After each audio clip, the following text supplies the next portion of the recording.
কিভাবে কিভাবে আদালতে গিয়ে সাক্ষ্যদান করব কিচ্ছু বুঝতে পারছি না। আমার তো কিছু মনেই পড়ছে না, কিচ্ছু মনে পড়ছে না। মন বলছে বামদেব ঠাকুর কিচ্ছু করেনি, কিন্তু কিন্তু তা তো আমার মনেই পড়ছে না। আমি মাথাটা আবার আবার দপদপ করছে।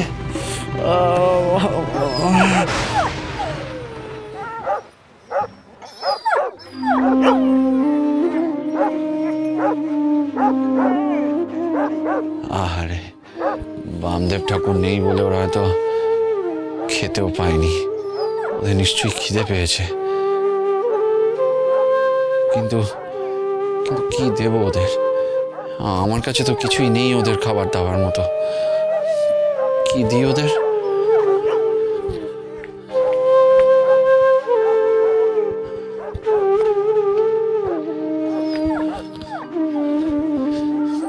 কোথাও তো কিচ্ছু নেই এখানে, কি যে দেব ওদেরকে?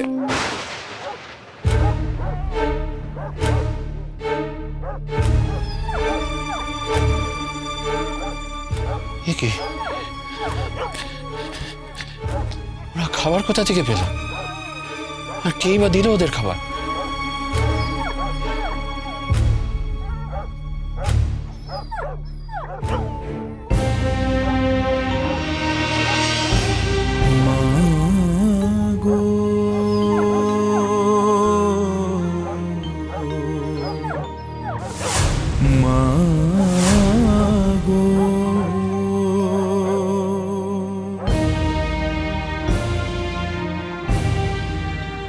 মা গো, আজ আমরা যাচ্ছি, যাচ্ছি আজ আমরা। আজ বাবাকে আদালতে তোলা হবে, বিচারক তার বিচার করবে। মা তুমি বাবার সহায় হও, সহায় হও বাবা। মা গো তুমি দেখো যেন সবকিছু আগে থেকে মিটে যায়।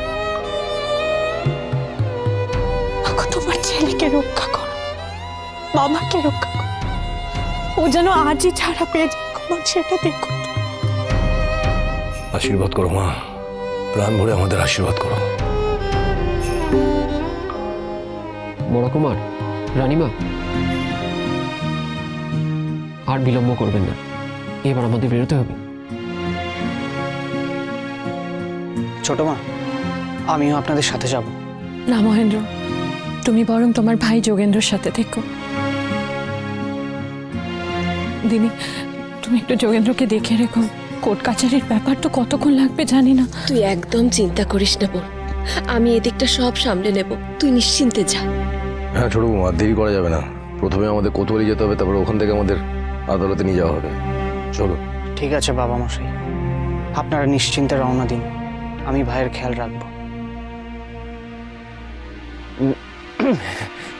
বড় কুমার, বলছিলাম কি দেরি হয়ে যাচ্ছে তো, আসুন এবার তাহলে আমরা এগোই। হ্যাঁ বড় ঠাকুর, চলুন আমরা যাই। রক্ষা করো মা, রক্ষা করো। হ্যাঁ চল। ও ও ও কুমার বীরেন্দ্রনাথ তো। রানীমা, আপনারা বরং এগোন, আমি কুমার বীরেন্দ্রনাথ এলে তাকে সঙ্গে করে নিয়ে সত্তর কোতোয়ালিতে পৌঁছাচ্ছি। আসুন। কালাচাঁদ, আগে উকিলবাবু কি বলেছেন সেটা মনে আছে তো? উনি যেমনটা বলেছেন তেমনটাই সাক্ষ্য দেবে, অন্য কোনো কথা বলবে না, মনে থাকবে? সে আর বলতে বড় কুমার, উকিলবাবু ঠিক যেমন যেমন কথা বলেছেন ঠিক তেমন তেমন কথাই বলবো, অন্য কোনো কথা বলবো না। আসুন। আসছি। আসো।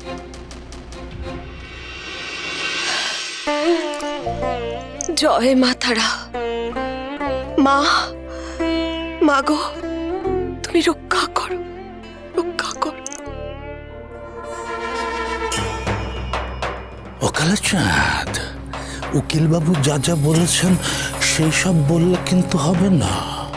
সে আর বলতে, আমি যা যা বলছি তাই বলবে আদালতে। বলবে যে বামদেবী দোষী, যে করেই হোক দোষী প্রমাণ করতেই হবে বামদেব।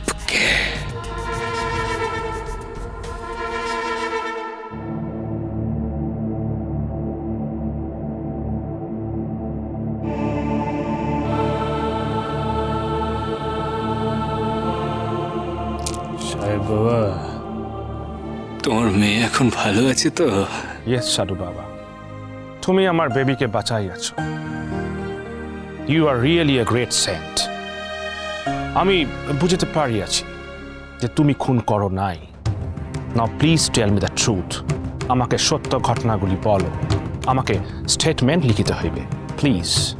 ও বাবা, সত্য ঘটনা বলতে হবে? সাহেব, মিথ্যে কথা আমি বলি না গো। ওকে, তাহলে সত্য কথাগুলি আমাকে বলো। কিন্তু এই সত্য আমি কেমন করে বলবো? আমি যদি সত্যি কথা বলি তাহলে যে বীরেন্দ্রনাথের জীবনটা নষ্ট হয়ে যাবে। আদালতের রায়ে দোষী সাব্যস্ত হবে বীরেন্দ্রনাথ। না না না না না না, এ আমি পারবো না। সত্যি কথা আমি বলতে পারবো না। বীরেন্দ্রনাথ সবে নতুন জীবন লাভ করেছে, ওর পরিবার ফিরে পেয়েছে সে। আর আমি যদি আজ সত্যটা বলি তবে যে সে আবার সব হারাবে। সাধু বাবা, আমি বুঝিতে পারিতেছি তুমি সত্য গোপন করিতেছ। Please tell me the truth.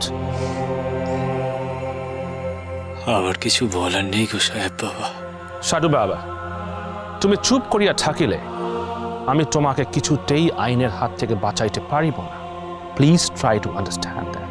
আমি যে নির্দোষ সে কথা কেবল আমার বড় মা জানে, মা তারা জানে।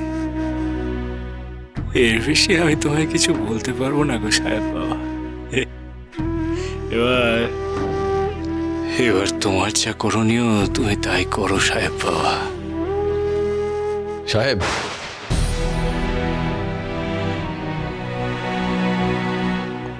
আপনারা সাহেব, আমরা উকিল বাবুকে সঙ্গে নিয়ে এসেছি। মামাকে আমরা ছাড়াবই, মামা যে নির্দোষ। আমরাও তাই চাই রানীমা, কিন্তু সাধু বাবা যদি মুখ না খোলে আমাদের আর কিছুই করার নাই। ঠাকুর ঠাকুর, তুমি তো কখনো মিথ্যা কথা বলো না। তাহলে যে দোষে তুমি দোষী নও সেই দোষ মাথা পেতে নিচ্ছ কেন?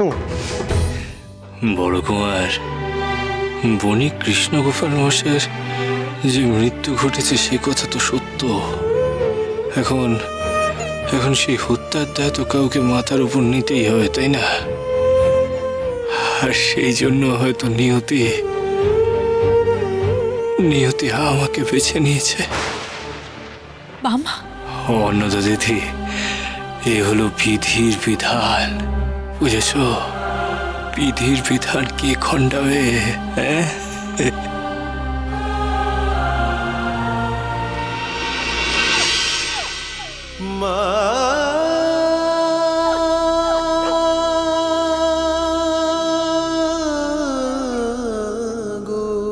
কি রে বেটা, আমার দিকে এভাবে অবাক হয়ে তাকিয়ে আছিস কেন?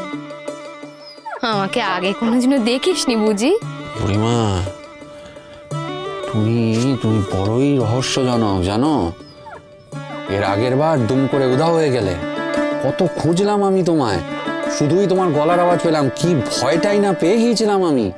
আমি যা, আমি নই রে বাবা, আমি তোকে ভয় দেখাইনি।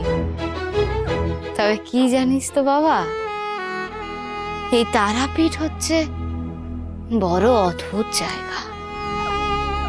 এখানে কোনো কোনো ঘটনার সঠিক ব্যাখ্যাই মেলে না। তাই নাকি? তা এতদিন তুমি কোথায় ছিলে? এ তল্লাটে তো তোমার কোনো দেখা পাইনি। তা নিজে অভুক্ত থেকে এই কুকুরগুলোকে যে খাওয়াচ্ছ, নিজে কি খাবে? ওরে বেটা, অভুক্তদের খিদে মেটানোর মানসিকতা থাকা চাই, তবেই দেখবি তোর নিজের খাবার ঠিক জুটে যাবে। ঠিক যেমন কাজ করতে চাইলেই ঠিক একটা কাজ জুটে যায়, তেমন। মহাপীঠ